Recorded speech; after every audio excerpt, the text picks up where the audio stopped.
I am a disabled veteran, currently unemployed due to the ongoing pandemic. While my wife worked outside of the home, I was forced to stay at home with our son, who was born just before the chaos of COVID descended upon us. He is now 1 year old. During this time, I took on all household duties without complaint. From cooking and cleaning to doing laundry, I was determined to do everything necessary for our family's well-being. I also cared for our 2 children, ages 9 and 1, ensuring their virtual schooling went smoothly and meals were always prepared. My former partner and I both had troubled childhoods, so we made a pact to be the parents we needed when we were growing up. However, things took a turn when she revealed that she no longer loved me and had only had our last child in hopes that it would reignite something between us. As she started working more hours to support our family financially during the pandemic, she soon began seeing someone else. By April, I had a strong feeling of her infidelity, and by my birthday in May, I knew for sure. On that day, she didn't even hug me. Now, my children and I are living at my mother's house while my ex has moved in with her new boyfriend. It has been almost a month since we've been here. My daughter wants nothing to do with her mother. My son doesn't even ask for milk or seem to care when she leaves. They have seemingly moved on from the initial loss of their family unit, but for me, it still feels like a constant struggle. It's like walking with someone and telling them a story, only to turn and realize they're no longer there, except on an amplified level of pain and abandonment.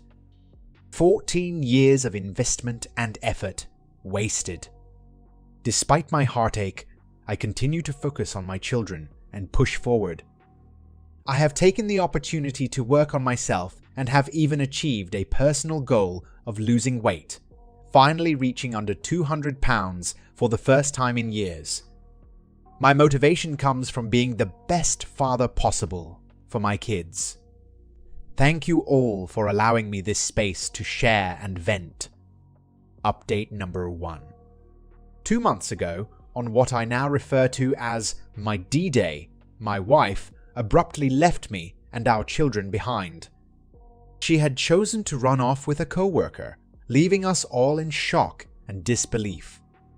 Plans for a separation agreement and obtaining legal counsel quickly fell through due to the high costs involved. In an effort to heal and move forward, I began seeking counseling for both myself and my daughter. As we prepare for the start of the new school year, I have been working with her on reading and math workbooks to ease her transition back into full-time education. Despite the pain and turmoil that we have faced, I am determined to do whatever it takes to ensure the well-being of my family. A constant battle rages within me, tearing at my emotions and leaving me drained. My soon-to-be ex is currently in a mental hospital, and the situation with her affair partner seems to have fallen apart. Now she wants to be more involved in our children's lives. While this was my initial wish, I am now unsure if it's truly the best decision. She has repeatedly broken promises to our daughter and had chosen an affair over her own 9 and 1-year-old children. So how can I trust her to do right by them now at ages 10 and 2? A part of me wants to rush and support her through this difficult time, but I have been practicing strict no contact and trying to heal from all that has happened. Of course, I want her to get better for the sake of our kids, but including myself in the process may cause more harm than good. So am I selfish or wrong for wanting to keep my distance from someone who has hurt me deeply? Update number 2. Feeling a surge of anger and betrayal, I clicked on my ex's affair partner's Facebook profile, only to see that he had tried to follow me. My heart raced as I quickly took a screenshot to document his attempt to infiltrate my social media. Without hesitation, I blocked him, hoping it would be enough to keep him away from me. My emotions overwhelmed me, and I broke my self-imposed no-contact rule to inform my ex of what had happened. However, her reaction was nonchalant, as if it wasn't her responsibility to handle the situation. Though I wasn't expecting her to defend me, I had hoped she would at least stand up for our past relationship and shut him down. Instead, she went off on a tangent about how she was trying to get better for the sake of our kids. The hurt and frustration bubbled within me, knowing that she didn't understand the gravity of the situation and how much it affected me. Battling my emotions, I constantly remind myself never to drift back to the past. It's been a month since I cut off all communication with my ex-partner, and I was doing so well. But then, something triggered me, and now my heart is heavy with frustration and resentment. Despite my anger towards my ex, I couldn't care less about their attempts to keep tabs on me through mutual friends. It's the aftermath of our breakup that weighs on me heavily, like a time bomb waiting to explode at any moment, hindering my progress in moving on. My chest tightens with every thought of this woman who I once believed would be by my side forever, and though it goes against my nature, I find myself cursing her. I find myself cursing her every time she crosses my mind. As much as I try to suppress it, the intense hate and anger towards her lingers within me. The hardest part is putting on a facade of being okay with her in front of our children. They innocently bring her up at times, and it takes all my willpower not to speak ill of her in their presence. I remain neutral, but inside I am seething with unresolved emotions towards my ex. The affair partner's actions here will not sway me. Despite already taking my wife, I refuse to let them take my emotional stability as well. The air around us is tense and charged with negative energy as we stand face to face. But even in the midst of this turmoil, I cannot help but think about how affair partner and their accomplices are not good people. They have caused so much pain and destruction, and I can't shake the feeling that they will never truly leave us alone. My heart aches for my children, who have been caught in the crossfire of this toxic situation. I long for the day when we can finally be free from the chaos and manipulation of affair partner's presence in our lives. Update number 3. It has been some time since I've been fully present here, as the day-to-day demands of life have been taking up most of my attention. My daughter and I have started a tradition of anime nights during the weekends, while my son and I take daily walks together while his sister is at school. Being a father to my children is one of the greatest joys in my life. However, when it comes to things for myself, I feel like there is nothing there. My days are consumed with working out and therapy sessions with my counselor as I try to heal from my PTSD, while also navigating single parenthood. But no matter how hard I try to focus on healing and moving forward, my mind always seems to wander back to thoughts about my ex-partner. The pain of feeling used and unvalued lingers within me. As she climbed the ranks in her company, I was there every step of the way, preparing her uniform, supporting her long hours, and even giving her foot massages when she came home exhausted. Now I can't help but feel dirty and worthless, despite all that I did for us. Does anyone else experience this? And if so, how do you cope? While kickboxing and exercise have brought some relief, it still feels like only a small fraction of what I truly need to heal. In an attempt to move forward, I recently signed up for Match. Calm, though deep down I know I'm not quite ready for a new relationship yet, but perhaps putting myself out there will help me regain some sense of confidence and worthiness. Anyway, I hope everyone is doing well. Healing from infidelity is a difficult journey, but we are all strong and resilient, and I believe we will get through it together. Update number 4. The month was May, a time when spring blooms were in full display, but for me, it was also the time when my life took a sudden turn.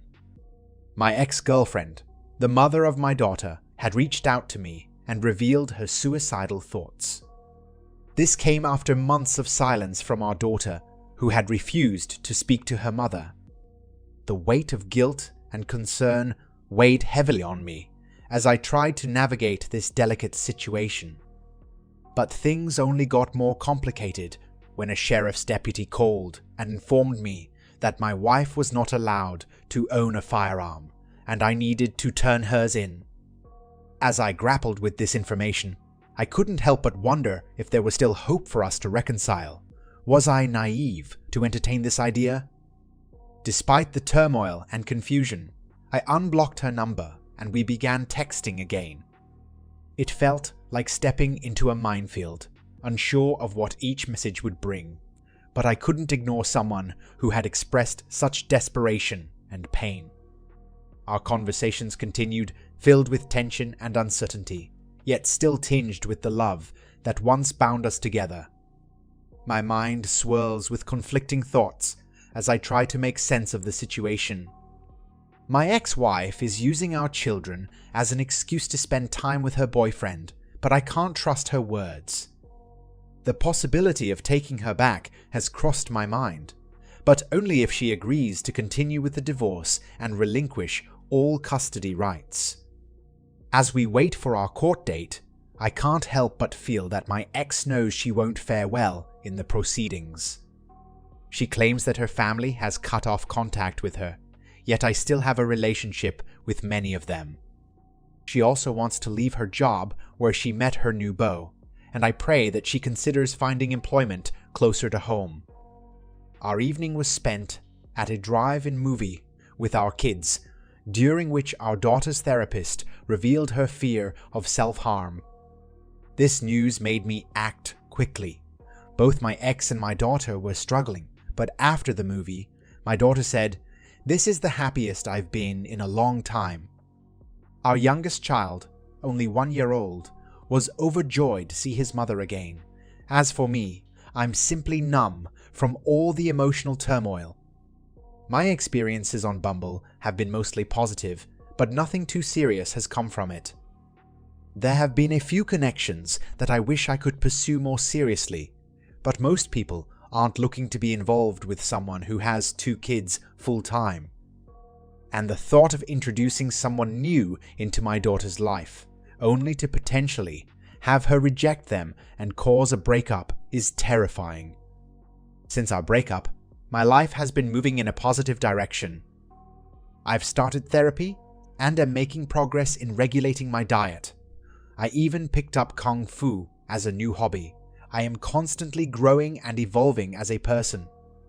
But there's a part of me that still longs for my family to be whole again.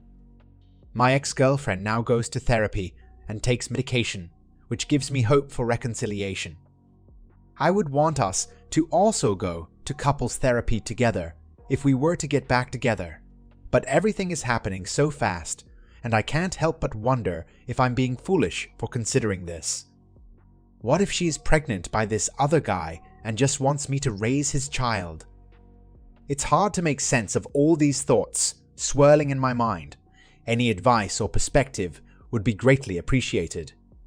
Update number 5. Every word that you fellow readers have shared has been etched into my heart. Your perspectives and understanding of trauma bring me comfort and solace. However, my wayward spouse is manipulating me into getting back together, a lesson I learned through my interactions on this forum. She claimed to have tried taking her own life 3 times since our separation, causing me great concern and worry. She reveals that she attends therapy 3 times a week, 1 individual session and 2 group sessions, as well as being on medication. Though I have not spoken with her therapist directly, I can only presume she is struggling with depression and codependency. In addition, she says she plans on leaving her job. Desperately seeking to rebuild our family unit, she expresses her desire to find a place nearby so she can spend more time with our children. The longing for the family we once were weighs heavy on her heart. In my previous post, I mentioned taking the kids out for a drive-in movie. Since then, she has visited our home a few times, bringing joy to our daughter, who misses her dearly. Sadly, it seems that the school therapist believes our daughter may be at risk for self-harm due to abandonment, issues stemming from her mother's absence in her life. On a brighter note, even our son beams with happiness at his mother's visits. The absence of her presence weighs heavily on my heart, a constant ache that I can't seem to shake off. Our family unit is broken, shattered into fragments that will never fit back together perfectly again. It's been this way ever since she turned 18 and our relationship shifted from adoration to something more practical and mundane. She used to be obsessed with me, and I miss that fervent love she once had for me. But now she asks to take me out on a date, a small gesture towards reconciliation. My mind tells me I'm not ready, but my heart longs for the familiar closeness we once shared, yet I know I must tread carefully. Swearing on my children and my own integrity, I refuse to be tricked into raising another man's child. If we do reconcile, it will only be under the condition that I get full custody of our kids. That thought consumes me now, the desire to protect them above all else. In the midst of all this turmoil, I still keep up with my dating apps. It's almost like a coping mechanism, a way to distract myself from the pain and uncertainty. Yesterday, I matched with a 22-year-old, a small ego boost in the face of everything else that's happening in my life. Despite all this, I can't help but hold on to hope for our reconciliation, but deep down, I know the statistics are against us. When she tells me she's been miserable since our separation, all I can think is how could she have been so cold-hearted when she was cheating on me and abandoning our family for her affair partner. In moments like these, I try to channel my father's calm and rational approach to difficult situations, even though every fiber of my being wants to respond with anger and hurt. This is why I am considering giving her another chance, because despite everything, I still have a glimmer of hope that we can overcome this and rebuild our family. Thank you for listening to my ramblings. It means more than you know. Update number 6. I have returned seeking advice in a desperate situation. My attempts at reconciliation with my ex-wife were fruitless, and I feel like I was just being used as an excuse to visit our children. Throughout this whole process, she only visited a handful of times and never stayed for an extended period to take care of them. Naively, I held on to the hope that she could become the mother she once was to our 10-year-old, now with our 2-year-old, but the reality is she didn't feel like a mother at all. She seemed like someone who only felt guilty every once in a while and wanted to visit the life I had built. Now, I am in need of advice. Technically, we are not divorced yet. She filed for it last year in June, and I responded accordingly. However, no further action has been taken by the court since then.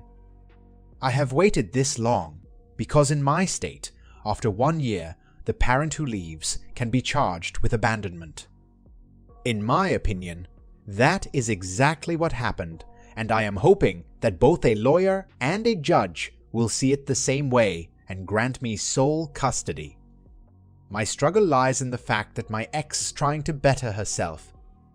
She wants to visit the kids, or so she claims, specifically our son, but she has given up on trying to repair her relationship with our daughter. I know it will take time for her to truly change, but I cannot trust her actions or decisions which have nothing to do with our romantic relationship. Should I continue to wait for the court's decision? Or should I consult a lawyer and pursue a case for abandonment in order to gain sole custody of our children? If I choose to seek legal aid, it will be a scorched earth approach. I have been foolish for placing my trust in this woman for so long, but I hold on to the belief that there is good in everyone. A stumble and stray from one's path does not mean they are lost forever. Yet, I cannot ignore the possibility of generational trauma being passed down to our children through her actions.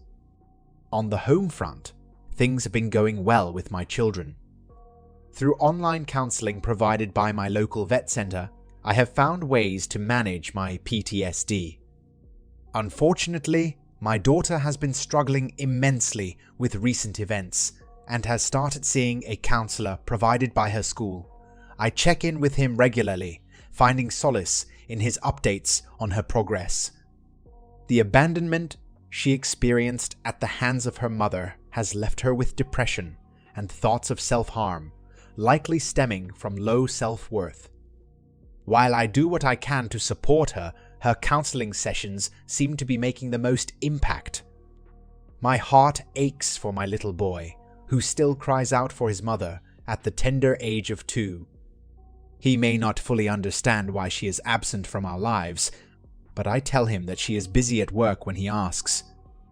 On the rare occasion she has visited, it takes time for him to warm up to her again, as if he senses the inconsistency in her presence. I worry about how this ongoing cycle of sporadic visitations will affect him in the future. Will he struggle with abandonment issues or aggressive behavior? To prepare for this, we spend our days reading, singing, playing, and learning new words together. Despite everything, my son remains a happy child. As for me, I am trying to focus on healing and caring for my children. I have dabbled with dating apps, but deep down I know I'm not ready for anything serious. My priority right now is taking care of myself and my kids. Being the sole custodial parent does come with its challenges. Financially, I won't receive any support from my ex, which would certainly make things easier. And then there's the fear that my son will one day resent me for keeping his mother away and not doing more to help her. But I have faith that in the end, everything will work out for the best. Despite all of the hardship and heartbreak, I am determined to become the best version of myself. It pains me that this vision does not involve my ex, but ultimately, I know that true happiness lies within myself. And I hold on to hope that one day I will find someone who loves me and my children wholeheartedly. Love is not dead, it just takes time to find,